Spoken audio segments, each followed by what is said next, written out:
You're not broke because you're lazy. You're broke because you followed the script they wrote for you. School, debt, job, taxes, car loan, mortgage, repeat. The rich don't follow that script. In this video, I'm going to tear that script apart and give you a new one that actually leads to freedom. Think about your day for a second. You wake up to an alarm you don't control. Rush to a job you don't own. Spend all day building someone else's dream. Then come home too tired to work on your own. At the end of the month, your paycheck is gone. Bills, rent, car, card payments, food, gas, and you say to yourself, I just need to work a little harder. That is the middle-class money trap. From the day you were a kid, you were trained into it. Get good grades, go to college, get a safe job, don't take risks, buy a house, save what's left. It sounds smart. It sounds responsible. But look around. If that plan worked, most people in your life would be rich. They're not. Let's break down how this trap really works. The first part of the trap is simple. They teach you to trade time for money, and nothing else. You get paid by the hour or with a fixed salary, so you think, if I want more money, I need to give more time. Overtime, side shifts. Extra jobs, more hours. But here's the problem. Your time is capped. You only have so many hours you can sell before your body and mind break. Let's say you make $20 an hour. That sounds decent. You work 40 hours, that's $800 before taxes. The government takes its cut. Your check drops. Then rent hits. Maybe $1,500 a month. Then your $500 car payment. Then insurance. Then food. Then the minimums on your credit cards. By the time you're done, your decent income is gone. You don't feel lazy. You feel tired. You did everything right. But the game is set up so that trading time for money will almost never make you rich. It just keeps you alive. Now here's the crazy part. While you're trading hours for dollars, someone else is using your hours to get rich. Your boss pays you 20, but maybe they make 60 or 100 from the value you bring. The company uses your time as a profit engine. The bank uses your payments as a profit engine. The landlord uses your rent as a profit engine. You're the only one in the chain not turning time into leverage. You're just selling it. This is lie number one of the middle class. If you work hard, you'll be okay. No. If you work hard under their rules, you will stay locked in. So what do the rich do instead? They still work, but they don't only trade time for money. They build things that keep paying them even when they're not working. Skills, systems, assets, we'll get to that. Stay with me. The second part of the trap is the good life costume.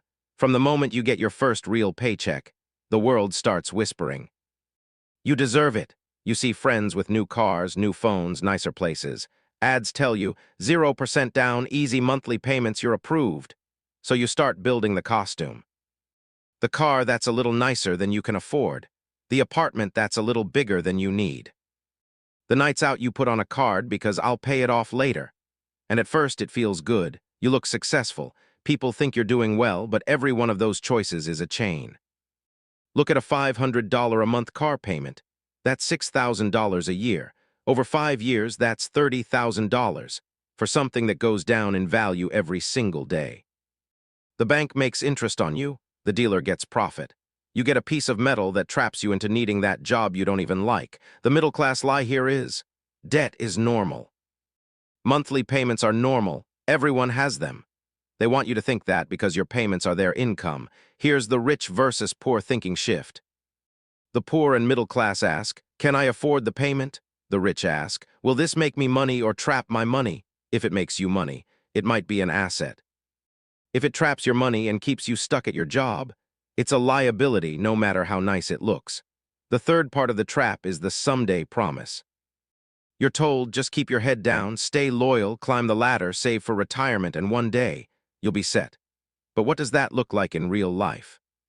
You do your best, you maybe get a 3% raise, while rent jumps 10%. Food is up, gas is up. Your 3% is gone before you even see it. Your 401k balance moves up and down with the market, and you're told not to touch it, not to question it, just trust the system. Years go by, and someday never feels closer. You're just more tired. Meanwhile, the people at the top aren't living on someday. They're pulling cash from assets right now, properties that pay them, businesses that pay them, skills that pay them, money that works harder than they do. So if that's the trap, what do you actually do? Because right now you might feel like the game is rigged. Good. Because once you see that, you can stop playing by their rules and start playing by yours. Step 1. You have to see the script line by line. For 1 month, track every dollar. Not in some fancy app if you don't want to. Just write it down. Income, bills, random spending. Rent, car, insurance, subscriptions, food, drinks, Amazon, everything. This is not about guilt. It's about clarity. After 30 days, look at that list and ask one simple question. Which payments are making me stronger and which ones are just feeding the trap? That gym membership you use. That might be making you stronger. That $500 car payment, that's feeding the trap. The $120 phone plan, the streaming you barely watch, the eating out 3 times a week. Those are all tiny ropes tying you to the treadmill. Your first win is not some big investment. Your first win is cutting even one rope. Cancel one thing. Refinance one high-interest card. Sell one toy that's killing your cash. Freeing up even $100 to $200 a month is a big deal when you aim it at the right target. Step 2. Kill the worst traps first. Look at your debts. Credit cards, payday loans, store cards. These are pure poison. The interest is designed to keep you paying forever. Pick the smallest one or the one with the highest interest. And attack it with every extra dollar you just freed. Don't try to fix everything at once. Just pick one and go hard. When you knock out one debt, something big happens. You get proof that you can break chains. That proof is more powerful than any motivation video. Step 3. Shift from consumer to owner. Right now, most of your money probably goes to things that lose value. Cars, clothes, gadgets, nights out. That's how the middle class was trained. To be the best consumers on earth. Owners think different. They ask, how can this dollar come back with friends? That might mean starting very small. $50 a month into a simple index fund. $20 to test a tiny online hustle. Buying a cheap course to learn a skill that can raise your income. It doesn't have to be perfect. It just has to move some of your money out of the instant pleasure lane and into the this might pay me later lane. Step 4. Build one skill that breaks the time for money rule. Remember how we said trading time for money will never make you rich? Here, where you start to break that. Ask yourself, if my job disappeared tomorrow, what skill do I have that I could use to make money on my own? If the answer is none, that's your real problem, not your boss, not the economy. Pick one skill that the market pays well for. Sales, marketing, coding, video editing, copywriting, design, trade skills, whatever fits you. And here's the key. Don't just learn it, use it. Offer it as a service on the side. Charge something even if it's small. Learn how to get paid for value, not just time.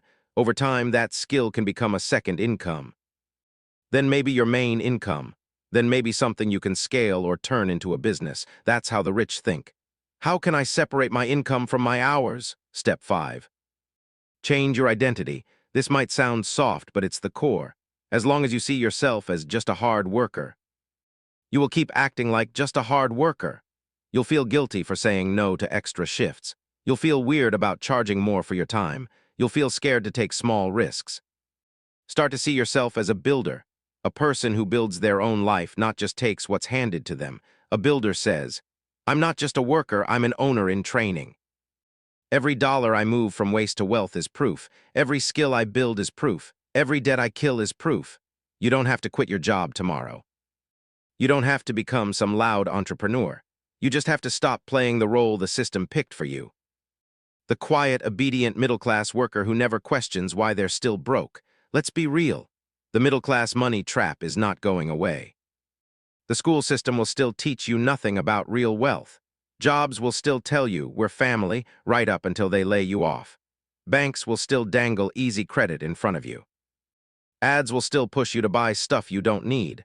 To impress people you don't even like. You can't fix that, but you can fix how you move in that world.